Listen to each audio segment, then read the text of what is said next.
তো দেখা সাক্ষাৎ তো আরে জরুরি হইলে হামগরণ এখন বেকুনতুন সুশৃঙ্খলভাবে থাকা ফুরিব কেউ কোনো রকমের অনাচার করি নেপারিবেন মানুষের।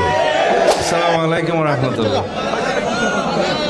ভাষণ দিবার তো কিছু নাই, আই তো এডিয়ার মানুষ, অনারার সন্তান, আর সংগঠনের নেতা কর্মী সকল বেক্ষণ আগে যেখানে আছিল এইভাবে আছে। তবে আই বুডোর ফদিনে বিয়ানা শহরে এতন জাগো হয়েছে দলীয় নির্দেশে, মাননীয় চেয়ারপারসন প্রধানমন্ত্রীর নির্দেশে জাগো হয়েছে বেশ কিছু খাম আছিল হতাল নাই দেখা সাক্ষাৎ করি নেওয়া পারি। তো দেখা সাক্ষাৎ তো আরে জরুরি হইলে হামগরণ দেখা সাক্ষাৎ তো হইব সারা জীবন হইব, ভবিষ্যতে হইব ইনশাআল্লাহ।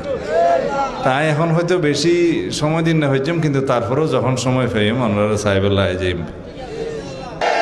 কোনো উচ্ছৃঙ্খল কোনো চাঁদাবাজির খবর না শুনি পান, প্রশাসনের সহযোগিতা করা ফুরিব এবং দেশের মধ্যে এনাকান সুশাসন কায়েম করা ফুরিব, যাতে মানুষ মনে করে যে বিএনপি রাষ্ট্র পরিচালনার দায়িত্ব এসে মানুষ শান্তিতে আইব, মানুষ উন্নয়ন পাইব, শৃঙ্খলা পাইব, শান্তি পাইব। পাইব না? আমরা বেকুন ঠিক চাইলে ভাইব দেরি শতেন না গেলে তো না ভাইব।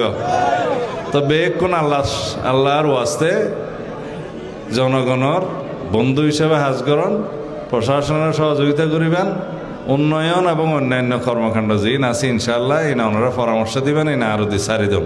আসসালামু আলাইকুম রহমতুল্লাহ।